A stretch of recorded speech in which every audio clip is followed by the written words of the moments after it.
Now, I've been spoilt this Easter Sunday by having two big stars on my show. You've already heard my interview with Anne Kirkbride from Coronation Street, and now sitting right next to me is the brilliant young star of The Wizard of Oz at the famous London Palladium, Danielle Hope.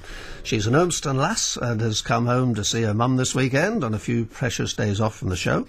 And as Ormston's just a couple of miles away from Media City here, she happily didn't have too far to travel. And of course, Danielle won the popular BBC Saturday night entertainment show Over the Rainbow, in which the great man himself, Andrew Lloyd Webber, searched for a new Dorothy to play the starring role in his new musical. 9,000 girls went for the part, and it all whittled down to just 2 in the grand final of the Graham Norton-hosted show, and it went entirely to a public vote, and the winner was, of course, our Danielle. It was a wonderful, emotional moment and launched her as a new star in London's West End.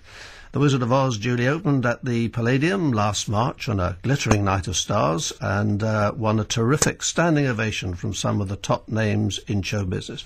As I told you at the top of the programme, I was there too, making a film of that fabulous night for North West Tonight, and I remember so well interviewing a very excited Danielle along with co-star Michael Crawford at the after-show party. It was terrific, and I'm delighted to welcome, almost a year later, in fact just over a year later, and still playing to a packed theatre, the young teenager who Lloyd Webber predicted will become a world star, Danielle Hope. I say still playing to it, but in fact she's just come out of it now, but we want to talk all about that.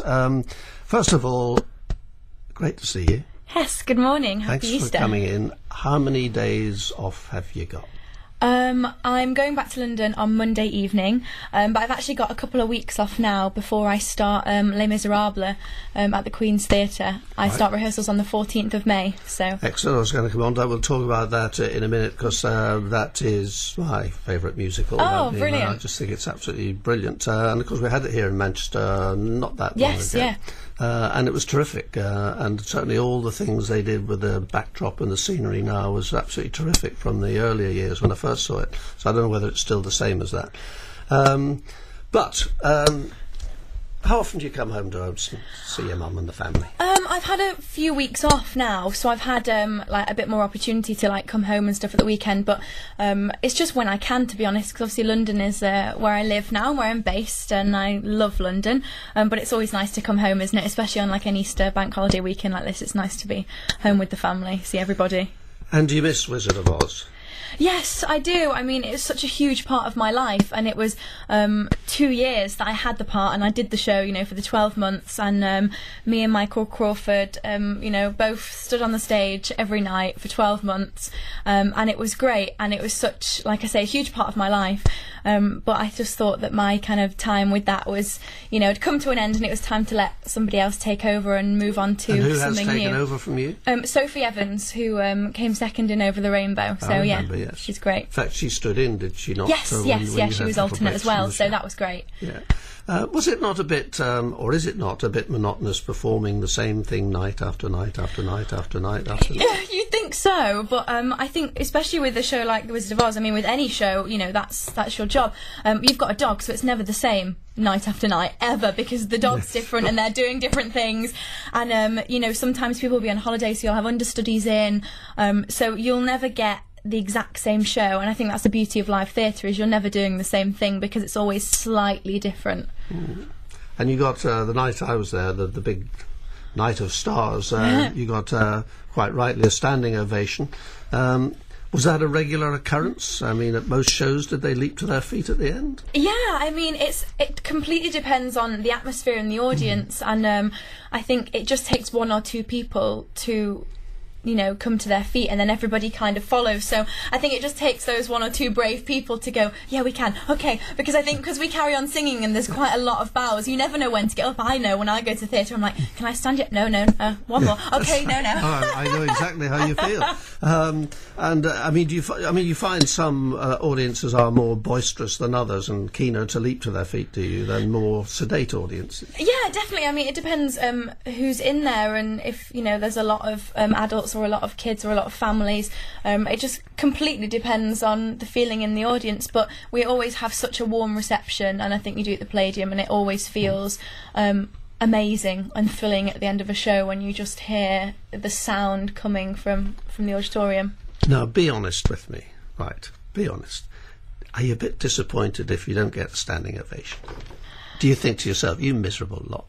No, to be honest, because I've sat in an audience myself and been so overwhelmed by a performance that sometimes you don't want to stand and you just want to kind of sit in your seat and carry on taking that in. And I know that I've sat, especially in New York, just sat in my seat until the entire play out has finished and the band have finished and everyone's left, and you just sit for a couple of seconds and kind of keep taking it in. So sometimes it's because they've enjoyed it so much that they just want to stay sat. Let's go back to the beginning and Over the Rainbow, the Graham Norton show on the Saturday night. As I said, 9,000 young ladies like yourself applied. I mean, do you remember the moment where you thought, yeah, I'm going to go for this? I do, exactly. And I remember sitting at the computer and writing, because there was a page you had to write to apply to get an audition. And it was, I think it was, did you get 100 words or 20 words? I'm not sure. Of why should you be Dorothy in 20 words? And I thought straight away, as soon as I started writing, I was like, oh no, I'm not going to even get an audition now, because I was like, well, ever the optimist, as usual. I was like, well, I'd love to be Dorothy. It's a great part. I do like the show. But, it's not the end of the world, and I would like to just be in this profession. I've always wanted to act and do this and do that. And I think I just thought I just talked myself out of the part and not into it at all. So I'm absolutely terrible at selling myself in that kind of sense. So I sent it off with no hope, really, to be honest. I just thought, well, And I got my audition through on the 31st of July. And what performing had you been doing up to then? Just stuff at high school, really. I was taking GCSEs and A-levels in performing arts. And just done the shows we did every Christmas and musical theatre reviews kind of throughout the year. And that was it, really. And how did the selection process go to find the shortlist that would actually appear on the television series? We had some rounds in January. And then we all went, there was 100 of us then from that were picked, that went to London, and we did, at Hackney Empire, we did like a round of auditions with David Grimrod, Sheila and John. And then that got whittled down to 50, and we went to something called Dorothy Farm, which was a weekend I think we were in Hertfordshire or something, on a farm. Dorothy Farm, yes. And we had no idea where we were going. We got put on a bus, and it was all like top secret and very exciting. So then the 50 there got whittled down to the 20 in like a really intense 3-day session of different trials and mini auditions, which led to a big one that were in front of the panel that you saw on the television at the end. And then that final 20, then we all came to London, and that was it, really. How did they tell you were in the 20? Did they send you a letter home, or did they tell you at the time? No, on the spot, so everybody knew. So everyone in the final 50 at Dorothy Farm knew whether they'd gone through to the 20 or whether they were going home. They stood there and read a list? No, we were all in groups of 3 doing a small performance of a song in groups. So they said out of the 3 who'd got through, and they did it like that. Bet you were thrilled to bits. Oh, I couldn't believe it. And then later on in that day, the final 20 then all had to perform individually to Andrew Lloyd Webber himself in a room. And I went first, so I was like, oh. We're going to talk about the show and the great moment at the end of it, and then, of course, all about Dorothy in the London Palladium.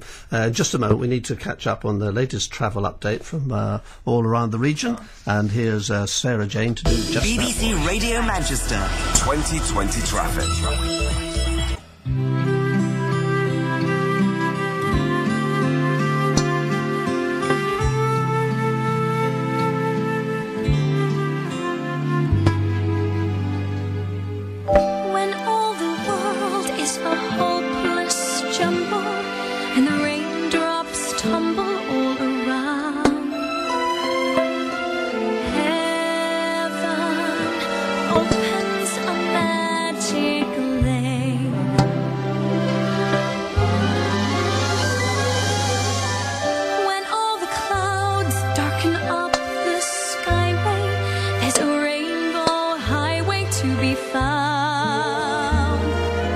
Leading from your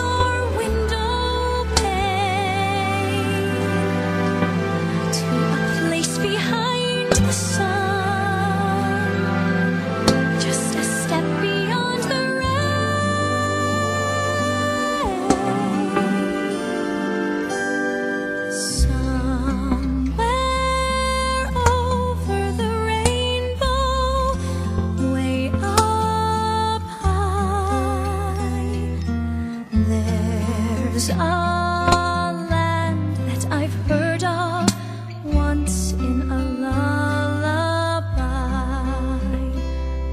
Somewhere over the rainbow, the skies are blue, and the dreams that you dare to dream really do come true. Someday I'll wish upon a star and wake up where the clouds are far behind me, where troubles melt like lemon drops away above the chimney tops. That's where you'll find me. Somewhere over the rainbow, bluebirds fly. Birds fly over the rainbow. Why then, oh why can't I? If happy little bluebirds fly beyond the rainbow, why, oh, why can't I?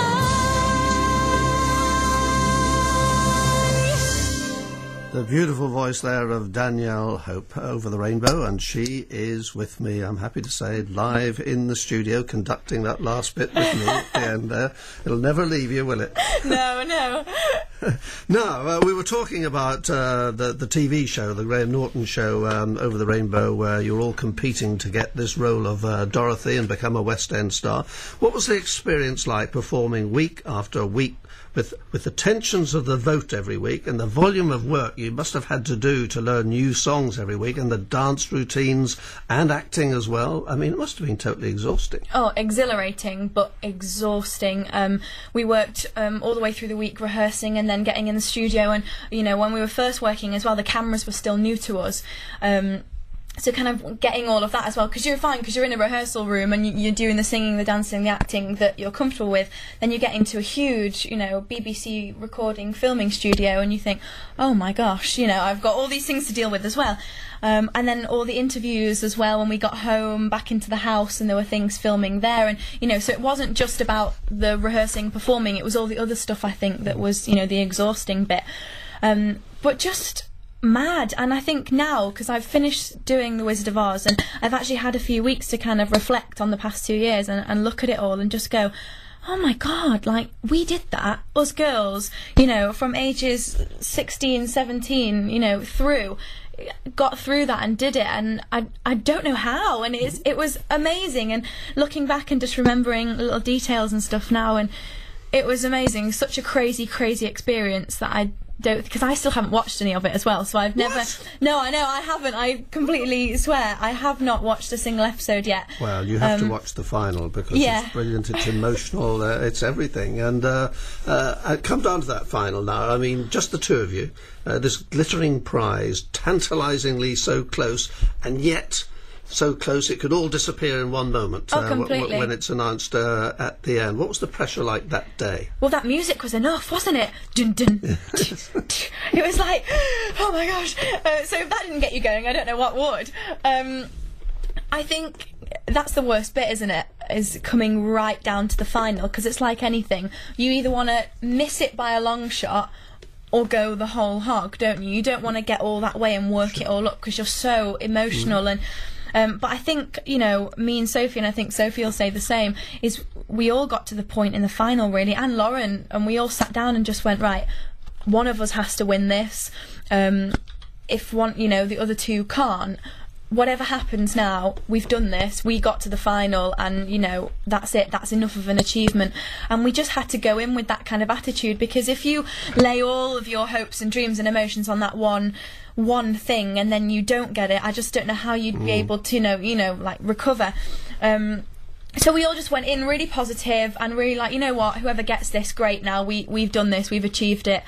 And it was just one hell of a night, wasn't it? Oh my gosh. So the moment that Graham Norton prepares to announce the winner, that long pause you talked about and that music there in the background, and they let it go on and on, which must seem like hours to you. Yes, hours. I mean, what was that like? And then hearing the name. I couldn't tell you what was going through my head in the pause. Every possible outcome completely, and looking for my family, and my mum and my nana were sat on the bench close to us, and then looking at Sophie, and just, I don't know where we were. I think time froze in that point. And then I think when Graham said my name, it was a kind of disbelief. Oh, snap out of it now, because it's stopped and something's actually happened. Someone's made a decision. What are we doing? It was that kind of lost rabbit in the headlights. And then just, yeah, it's still kind of like a blackout kind of section of the thing, because I just, from that point, I don't really know what happened until the end. But how amazing that I managed to, we all went through that, and I managed to do my dream job at age 18. It was incredible. And had it been decided then that the runner-up would actually take part as well? No, that just came later, so we didn't have that kind of security or knowledge at that point. So having won the show and landed the role of Dorothy, how did they prepare you to make this massive step up from nowhere to a West End star? Well, at first I had like loads of press things to do, and a few little performances here and there, and then I had time to kind of settle myself in London and like relocate from being up north to down there, which was great. And then I went to Arts Educational Schools, which is a drama school in Chiswick, where they do like a degree in musical theatre or acting. And I went there for 3 months and joined the second years on the BA honours degree course, and that was just amazing. And I think of every opportunity that I got given, that is one of the best in my kind of career so far, because the foundation and the training that they gave me in just 3 months was just incredible, and the people that I met really made London feel like home. Right. They were great. Now tell me about what that glittering opening night there that I attended was like for you, sitting there in your star dressing room, the famous London Palladium, where so many of the world's finest, greatest artists had performed, an audience packed out there with showbiz names, all waiting to watch you perform. Can I tell you exactly what I was doing an hour before the curtain went up? Well, providing you can say this on radio. I can. It is Easter Sunday. I was sat filling metal bird cages for the cast and company with rainbow vintage sweets, because we were doing opening night presents and cards, and I'd been doing them all day. An hour before the curtain went up, was it the 3rd of March? Yes, I sat and filled the buckets with sweets and writing cards crazily on my dressing room floor, where other stars have sat and done the same thing, no doubt. But did the nerves set in as it got nearer and nearer to you? Yeah, when we sat down doing the half, I think we just kind of had to go through and go, right, let's do hair, makeup, let's do this as we've been doing it the past 4 weeks in previews. Because if you stop and think about it, I think it would have just taken over. It was the biggest night of my life so far, and the nerves were horrendous, but it was exciting nerves as well, because we were all in it together, and having Michael Crawford there was amazing, just to go, yeah, come on, we can do this is ours. And you performed. I mean, I sat there watching it, having been filming outside of all the stars arriving and so on. You performed that night as though you hadn't a nerve in your body. Thank you. Well, I can tell you there were many. And the dog, Toto, did it behave well throughout the whole time? You know what? The series of it? They did, and they started... How many dogs were there? There were 4. Right. 4 altogether. One of them we didn't really use because he was 10 kilograms. Now, if you can imagine picking up and skipping round with 10 kilograms in your arms every single day, it's not easy. So he was kind of like a backup, but we love Bobby. So we had 3 main dogs that we kind of alternated and used. And as the run went on, I built more of a relationship with them, and they kind of got what they had to do, a lot more. And because obviously the rehearsal room was a lot different to the stage, so we trained them in the rehearsal room to do things, which then became very, very different when you put them on this huge London Palladium stage with noises and lights and set. And there were some pieces of set and music that scared us, never mind a dog who has no idea what they're doing on stage. But no, yeah, press night, it was Dazzle, actually. It was absolutely fab, and all credit to those dogs, because they were just amazing. We had this fabulous run then for a year in The Wizard of Oz, and then you and Michael Crawford came out of the show. Yes, we now, tell us about that last night then. Was that emotional? Did you shed the odd tear? We definitely did. More so beforehand on my behalf, because I don't know if anyone remembers, but we had like a freak snowstorm the night before, especially down south. And a lot of Westminster got like a big power cut. So we lost half the set and half the lights. So we had the strangest last show that our lovely Emily Teeny, who plays Glinda, broke her foot as she slipped on the ice, and it was just absolute chaos, and the whole show was redone, and it was a big contingency plan, so half the things we were doing that night we'd never had to do before. So we all just kind of sat down and came together and said, look, this is our special day. This is the last time we're all going to do this together. It's our show. It's our story. Let's go and give the magic that we found in the rehearsal room back on the stage. We don't need a massive set and huge lights, we'll just have whatever we've got and we'll work with it. And yeah, it was very, very emotional, but one we'll definitely remember. Certainly sounds like it.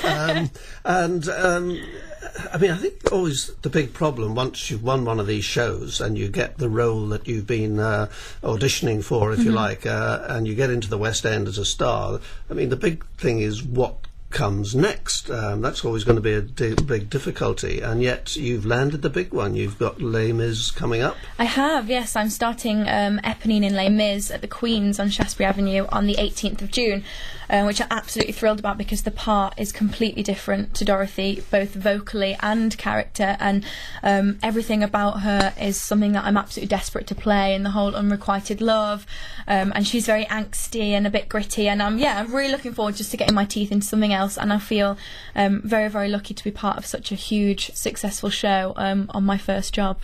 And you started all the preparations, have you? Started rehearsing yet? No, 14th of May. 14th of May, yes, so I've got a little bit of time still. Have to you get been myself to see ready. Les Mis? I have, yes, actually, yes. I've seen it 4 times. Oh, brilliant. Yeah, I saw it a couple of weeks ago. It was great. It is. Great It's show. absolutely a terrific musical. So what do you do in the meantime? Now, how will you relax? I've been home, actually, quite a few times, which has been lovely. Seeing my dog, my lovely Labrador, which has been a treat. And just, I moved house as well in London, moved flats, so just all of that. Yeah, it's been really nice just having some time to myself. And you've even been over to the Lowry to yes, see... I'm going on Monday. Town. I'm going on Monday, yes, to see Wonderful Town. My good friend Michael Xavier is doing a fantastic job, I hear. Wonderful Town. It's got great write-ups, and Connie Fisher of yes, of course. In it as well. That's absolutely fantastic, and thank you so much for coming in and chatting away and tell us all the background. You look absolutely fantastic. You look very happy. There hasn't been a smile leaving your face this entire interview. It's because I had chocolate for breakfast. Oh, right. You can do that and sing, can you? Have chocolate and sing. On Easter. On Easter. Well, I would say you deserve every bit of it. Thank you so much indeed for coming in, Danielle. And good luck with Les Mis. We've all got our fingers crossed for you. I'm sure it'll be brilliant.